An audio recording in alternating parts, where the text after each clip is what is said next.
Have you ever had all your information laid out in front of you, your labs, your numbers, your options, and you still can't make a decision?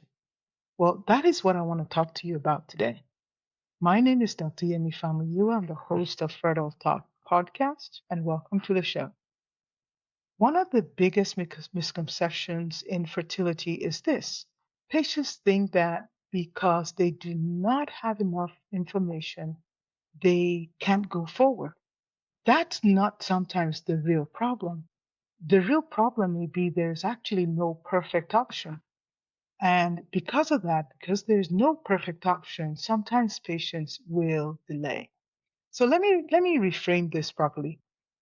Fertility decisions are not made sometimes in certainty. They are made with probabilities and trade-offs, real trade-offs. So every option you are considering carries a trade-off cost, right?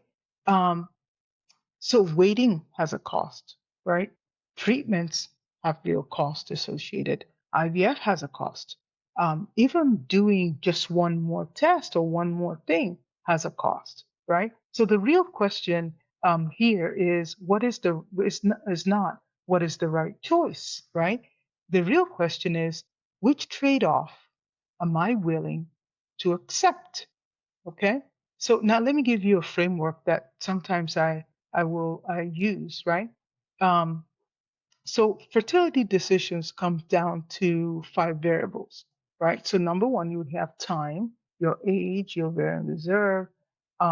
Those are not static; they keep moving. They're moving targets. And number two, the diagnosis you have that matters a lot, right? Do we know the problem already, or are we still trying to find the problem? Are we still searching for the problem? Number two, probabilities, right? What are your chances per cycle of treatment for each option that you chose?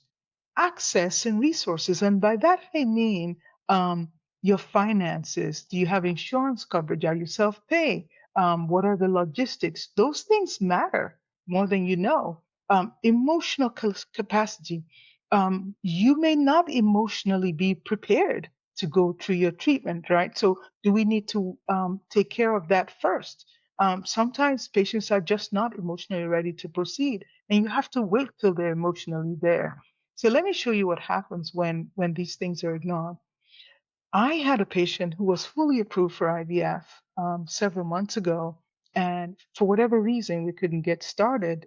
So I advised her because I knew her labs were about to expire. I told her, let's go ahead and repeat your labs so that whenever you are ready, we can go forward, resubmit your paperwork, and get authorization. But she didn't want to do this. So then she got ready into what she considered her perfect time, and we submit her paper again, denied. And I had a peer-to-peer discussion with the insurance medical director, and they said, oh, we just did a repeat day three. Well, guess what? That day three of her menstrual cycle had passed. So she had to wait again and repeat the test. Then we submit the results and hope that they authorize in time. So she just added 2 months to her journey, right? By having out of date labs. So I'll give you another example. I had another patient. These were African couples, and the husband was building a home in Africa because that's a huge thing. You want to build a home in your local area where you come from. So he poured all his resources into this, not just money, but time. He was going back and forth. He wanted to have the perfect house built, and it took a few years. And by the time he was ready to proceed, um, his wife became perimenopausal. So now they've added to their journey. They eventually got pregnant, but with donor cycles, and it added more time and more real cost to the equation. And I'll give you another example. I had another patient who was a physician and wanted to freeze her eggs, but one thing or the other led to her putting it off.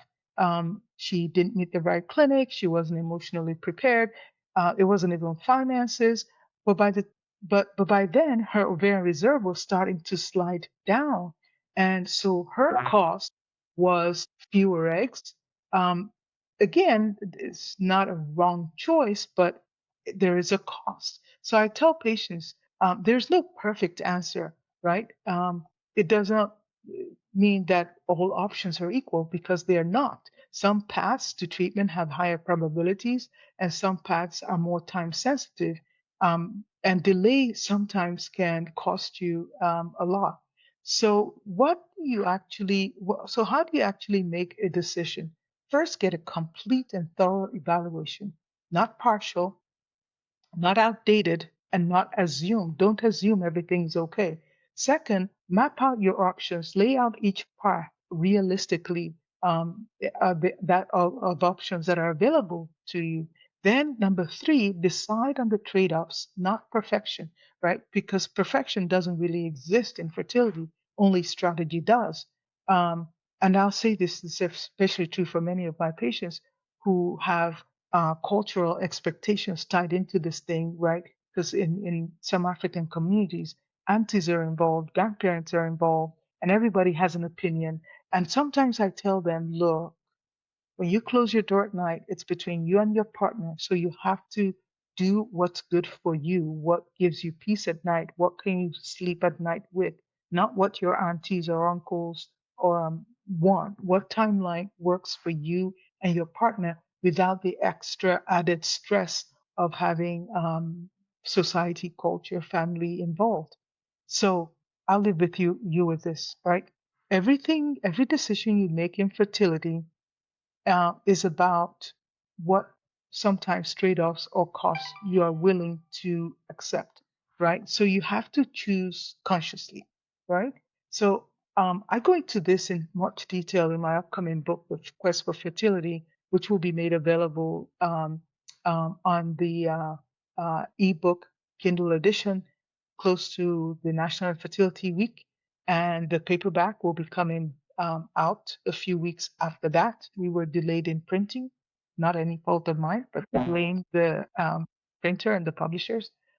So and then we'll work on an audible version afterwards. So before you go, if you've been listening and have not yet subscribed, I encourage you to do so. But more especially, I encourage you to share this podcast with your friends who you think might be able to find use in some of the things I've been saying. So thank you once again for your time. And this is Dr. Famuyiwa. Have a great weekend.